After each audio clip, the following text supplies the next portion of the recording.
নমস্কার, আশা করি সকলে ভালো আছেন। আজকে আমি চলে আসছি ময়মনসিংহ জেলা মুক্তাগাছা থানা ৮ নং দাউগাঁও ইউনিয়ন চন্দুনিয়াটা গ্রামে এক কৃষকের কাছে আসছি যে শীতলাও চাষ করেছে।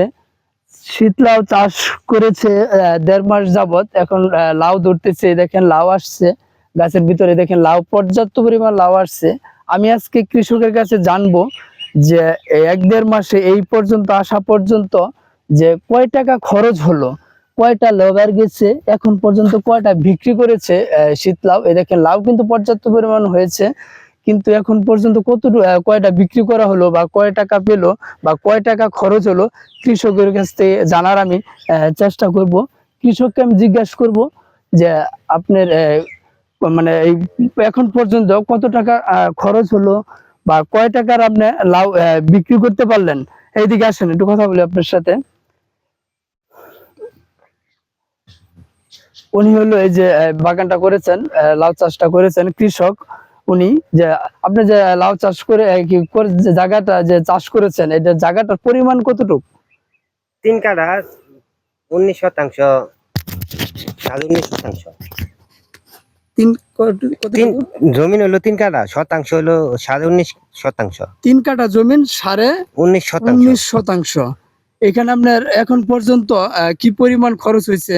আমার খরচ হয়েছে প্রায় 18 থেকে 20,000 টাকা। 18 থেকে 20,000 টাকা খরচ হয়েছে। এখন পর্যন্ত কি আপনি লাউ বিক্রি করতে পারছেন? হ্যাঁ, আমি লাউ বিক্রি করছি, তাতে প্রায় 6,000 টাকার মতো বিক্রি 6,000 টাকার মতো বিক্রি করছেন। আপনি কি আশা করতেছেন লাভবান হতে পারবেন?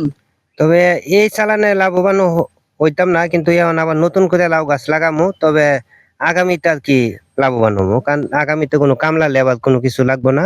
তবে টুকটাক কামলা হইলেই হবে। এবার আর কি খরচটা বেশি গেছে। তাহলে এখানে বোঝা যাচ্ছে যে এখন যে আপনি প্রথম যে খরচটা করছেন, যে এই যে বাঁশ কিনছেন, খুঁটি দিচ্ছেন, জাংলা দিচ্ছেন, নেটগুলা দিচ্ছেন, এটা পরবর্তীতে আপনার আর মানে ৩-৪ বছর করলে এটা আপনার আর করতে হবে না। যেমন এখন 20,000 টাকা খরচ হচ্ছে, পরবর্তী 20,000 টাকা খরচ হবে না, বরং 2 থেকে 3,000 টাকা খরচ হবে, বেশি খরচ হবে না। হ্যাঁ, এরকম খরচ হবে। তাহলে আপনার কথায় কিন্তু একটা জিনিস বোঝা যাচ্ছে, এই পর্যন্ত মানে এখন যে আপনি লাউগুলা বিক্রি করবেন, যেহেতু 18 থেকে 20,000 টাকা খরচ হয়েছে আপনার, তাহলে আপনার লস হবে না, কিন্তু লাভ তেমন একটা হবে না, কিন্তু মোটামুটি হবে। কিন্তু খরচটা আমার সব মিলে একটা মোটা একটা পর্যায়ে থাকবে, ক্ষতিগ্রস্ত হবেন না। কিন্তু হ্যাঁ, পরবর্তী যদি আপনি আর 2-3 বছর করেন, তাহলে একটা লাভের যে লাভ্যাংশের যে একটা মুখ, সেটা আপনি দেখতে পারবেন। আশাবাদী আপনি? আশাবাদী। হ্যাঁ, সেটা আমিও বুঝতে পারছি আপনার কথা। তবে আমার বীজটা দিছে ভালো না, বীজটা পুরান বীজ দিছে। যদি নতুন বীজ থাকতো তাহলে আমার এই ফসলে আমি লাভবান হইতাম, এটা গ্যারান্টি। তাহলে বীজটা আপনার ভালো দিছে না? না, বীজটা ভালো হয়েছে না, পুরান বীজ। তাহলে আপনি কৃষি অফিসে যোগাযোগ করতে পারছেন না? তারা তো ভালো বীজ দেয়। কৃষি অফিসে যোগাযোগ করলে ওইখান থেকে বীজটা পাইলে ওই বীজটা আর কি সবচেয়ে বেশি ভালো, তাতে কৃষক একটু মোটামুটি লাভবান হইতে পারে। না, আমাদের বাংলাদেশে তো একটা সুবিধা আছে, কৃষি অফিসে অনেকে বলে কৃষি অফিস থেকে কৃষককে কিছু দেয় না। এটা কিন্তু একটা ভুয়া কথা। কৃষি অফিসে বা কৃষি ওনাদের সাথে যদি আপনি সুসম্পর্ক রাখেন, অবশ্যই আপনি সবকিছু পাবেন। আমরা কিন্তু অনেক কিছু দিয়ে থাকেন। আমরা তো কৃষি অফিসে সরাসরি যাইতে পারি না, কৃষি অফিসারদের সাথে পরিচয় কম, তার জন্য আর কি আমাদের মতো গৃহস্থ কিছু ক্ষতিগ্রস্ত হয়। আপনাদের উপজেলায় যাবেন, কৃষি অফিসের সাথে কথা বলবেন, অফিসার আছে, ওনাদের সাথে কথা বলবেন, অবশ্যই সার্বিক সহযোগিতা পাবেন। আপনাদেরকে ভালো বীজ দিবে, এটা আমি আশাবাদী। ভালো বীজ দিবে কি, কারণ বাংলাদেশে পর্যাপ্ত পরিমাণে, বিশেষ করে কৃষি অফিস থেকে পর্যাপ্ত পরিমাণ মানে সব বীজ দিয়ে থাকেন। বাংলাদেশে এই সিস্টেমটা আছে। যেমন বাংলাদেশে কিন্তু আপনাদের কৃষিতে প্রচুর বাজেট, 7,000 কোটি টাকা কিন্তু কৃষিকাজে বাজেট বাংলাদেশে। কিন্তু কৃষিকা যারা ওই যে সুবিধা যারা পাইতেছে, আপনারা পাচ্ছেন না। কারণ হচ্ছে আপনারা যোগাযোগ করতেছেন না, এর জন্য পাইতেছেন না। আপনারা অবশ্যই যোগাযোগ করবেন কৃষি অফিসে।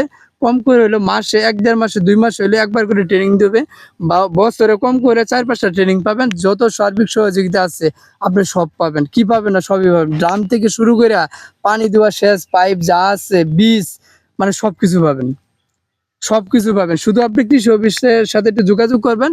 যদি না পান, সাথে আবার সাথে যোগাযোগ করবেন, আমি বলে দিব যে অবশ্যই পাবেন। আচ্ছা, ঠিক আছে। আমি এর পরবর্তীতে আপনার সাথে যোগাযোগ করব। অবশ্যই আমার সাথে যোগাযোগ করবেন, আমি পরিচয় করাই দেবো, অবশ্যই পাবেন। আপনারা পরিদর্শন করাবেন, ক্ষেতটা দেখাবেন, অবশ্যই আপনি পাবেন, ভালো বীজ পাবেন। একদম ওনাদের বীজগুলো কিন্তু অনেক ভালো। তাহলে আপনার পুরো ক্ষেতটা আমি একটু ঘুরে ঘুরে দেখি। আচ্ছা ঠিক আছে। ধন্যবাদ, অসংখ্য ধন্যবাদ সময় দেওয়ার জন্য।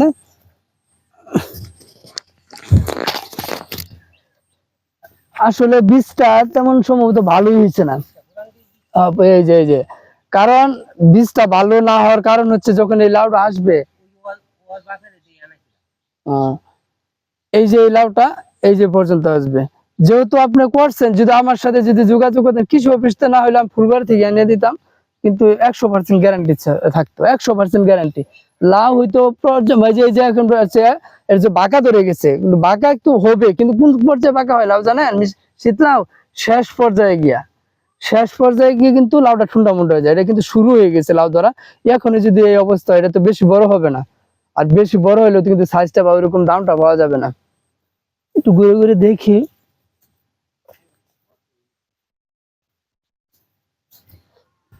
যেহেতু প্রথম করছেন, আশা করি সামনে ভালো ফসল পাবেন।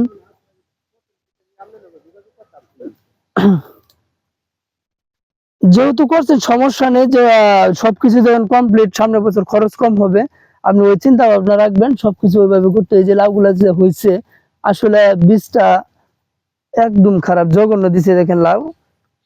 অবশ্যই কৃষি অফিসে যোগাযোগ করবেন, নাহলে অন্য জায়গা থেকে সংগ্রহ করবেন। যদি না পান আমার সাথে যোগাযোগ করবেন, আমি আইনা দিতে পারবো বীজগুলো। এ দেখেন, এগুলি সবগুলো যদি সুন্দর হইতো তাহলে তো প্রচুর বিক্রি করা যেত। এ দেখেন, আসলে যারা বীজ বিক্রি করেন, আমি তাদের উদ্দেশ্যে একটা কথা বলতে চাই। যারা কৃষকরা যাবে, যদি জিজ্ঞাসা করে যে ভালো বীজ দেন, যে 100% গ্যারান্টি ভালো হবে, ওই বীজটা দেওয়ার জন্য চেষ্টা করবেন। যেহেতু এই কৃষক দেখেন 3 কাঠা জমিনে, সারা 19% জমিনে উনি শীতলাউ চাষ করেছেন। তাহলে প্রচুর ওনার খরচ হয়ে গেছে। কৃষক যদি কিছু লাভবান না হতে পারে, তাহলে তো আসলে কৃষকটা এই কাজগুলো করবে না। আর কৃষকটা যদি আর না বাঁচে, তাহলে তো আমরা বাঁচবো না। কৃষকটা যদি বেশি উৎপাদন করে, তাহলে আমরা কম দামে কিনে খেতে পারবো। দেখেন বীজগুলা আরেকজন আইনা দিছে, দেখেন বীজগুলা কিন্তু ধরা খাওয়া। এই দেখেন, একদম ছোট ছোট লাউ আসতেছে।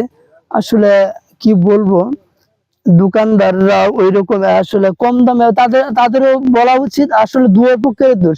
অনেকে কি আছে যে অল্প দামে বীজ কিনতে চায়, অল্প দামে বীজ কিনা যাবে না। যেহেতু অনেকগুলা একসাথে অনেক ফসল করবেন, অনেক জায়গা নিয়ে পর্যাপ্ত পরিমাণ খরচ হবে, তাই আপনার চেষ্টা করবেন ভালো বীজটা সংগ্রহ করার জন্য। এক থানায় না হোক আরেক থানায় এভাবে যে সংগ্রহ করবেন, দূরে হলেও কৃষি অফিসের সাথে যোগাযোগ রাখতে হবে। কৃষি অফিস কিন্তু অনেক ভালো পরামর্শ দিয়ে থাকেন, সার্বিক সহযোগিতা করে থাকেন। আশা করি সকলে ভালো আছেন, ভালো থাকবেন। আমার